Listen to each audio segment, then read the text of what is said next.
कहते हैं EOQ। क्या कहते हैं? EOQ। अब बेटा EOQ होती है इकोनॉमिक ऑर्डर क्वांटिटी, ये उसका फार्मूला है, इकोनॉमिक ऑर्डर क्वांटिटी।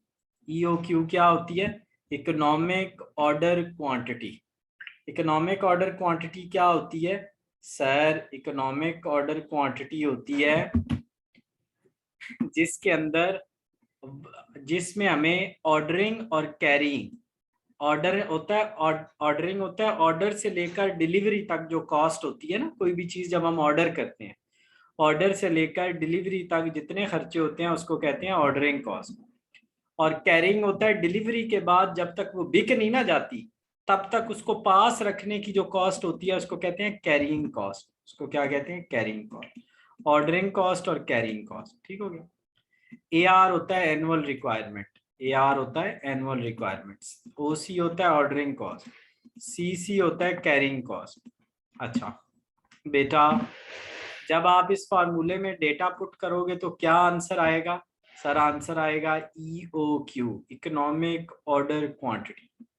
AR क्या होता है? Annual requirement. OC क्या होता है? Ordering cost. CC क्या होता है? Carrying cost. बेटे बाद का वो हमें क्वेश्चन में कहता है नंबर ऑफ ऑर्डर्स निकालें। आपने AR को EOQ पे डिवाइड करना है, नंबर ऑफ ऑर्डर्स निकल आए। वो कहेगा टोटल कैरिंग कॉस्ट निकाल, ऑर्डरिंग कॉस्ट निकालें।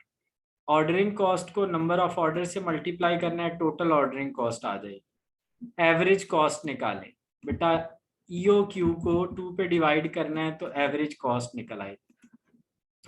बेटा जो एवरेज कॉस्ट आई है उसको हम कैरिंग कॉस्ट से मल्टीप्लाई करेंगे तो टोटल कैरिंग निकल आएगी। Number of days after which order should place, वो कैसे निकलेगा? जब हम 365 को नंबर ऑफ डेज पे डिवाइड करेंगे तो हमारे क्या निकल आएगी? Number of days after which order will be placed. ठीक हो गया। चलो नेक्स्ट बेटा, इस तरह क्वेश्चन वो हमें देगा, 2 दिन हम इसकी प्रैक्टिस करेंगे। ये देखो वो हमें क्या कह रहा है बच्चों, वो हमें कह रहा है कि एनुअल रिक्वायरमेंट है इतनी, AR की जगह हम ये लिख देंगे, 2 की जगह 2 लिख देंगे। ऑर्डरिंग कॉस्ट बेटा कितनी है सर? ऑर्डरिंग कॉस्ट है 125, वो लिख दी। बेटा कैरिंग कॉस्ट, कैरिंग कॉस्ट जब परसेंटेज में होगी उसको पर यूनिट से मल्टीप्लाई करेंगे तो वो रुपीज में कन्वर्ट हो जाएगी। कैरिंग कॉस्ट रुपीज में कब कन्वर्ट होगी? जब उसको हम उसके पर यूनिट से मल्टीप्लाई करेंगे, जब हम उसको उसके पर यूनिट से मल्टीप्लाई करेंगे तो वो किस में कन्वर्ट हो जाएगी? वो बेटा कन्वर्ट हो जाएगी किस में? कैब रुपीज में, वो 5 रुपीज में कन्वर्ट होगी। ये जब इससे मल्टीप्लाई होगा ना तो ये 5 में कन्वर्ट हो जाएगी। ठीक हो गया। अच्छा अब क्या होगा, हम 2 लिया हमने बेटा, एनुअल रिक्वायरमेंट यहाँ से, ऑर्डरिंग कॉस्ट यहाँ से, और ऑर्डरिंग कॉस्ट यहाँ से 125, और ये इसके साथ मल्टीप्लाई किया ना 50 को 5%, 10% से तो 5 आ गया। ये 0.5 क्या है सर? ये जो स्क्वायर रूट है ना इसको 1/2 कहते हैं, और 1/2 को 0.5 भी कहते हैं। सॉल्व करो, EOQ क्या निकल आएगी? 3000। क्या निकल आएगी बच्चों? 3000। अच्छा उसके बाद बच्चों नंबर ऑफ ऑर्डर कैसे निकलेंगे सर? एनुअल रिक्वायरमेंट को EOQ पे डिवाइड कर रहे हैं। एनुअल रिक्वायरमेंट क्या है सर? वो है 1,01,8,000। हम उसको बेटा डिवाइड कर देंगे 3000 पे तो 60 आ जाएगी। नेक्स्ट बच्चों वो हमें कहता है प्रूफ करें कि आपका आंसर ठीक है। आपने एनुअल रिक्वायरमेंट को 3 दफा लिखना है, 3 दफा लिख लिया। एक दफा ये 3000 लिखना है, एक दफा 3000 से कम वैल्यू लिखनी है, एक दफा ज्यादा लिखनी है।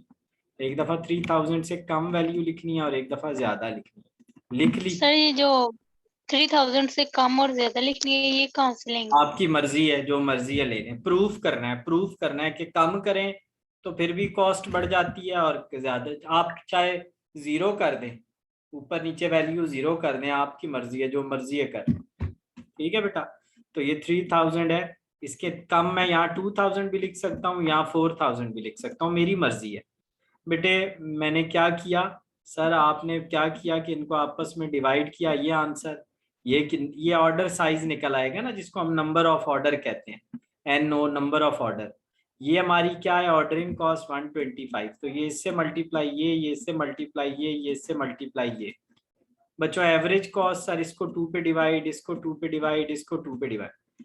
कैरिंग कॉस्ट 5 है, कैरिंग कॉस्ट मैंने आपको बताई है ये 5 है, ऊपर कैलकुलेट करवाइए, ये इससे मल्टीप्लाई, ये इससे, तो ये कैरिंग कॉस्ट निकला।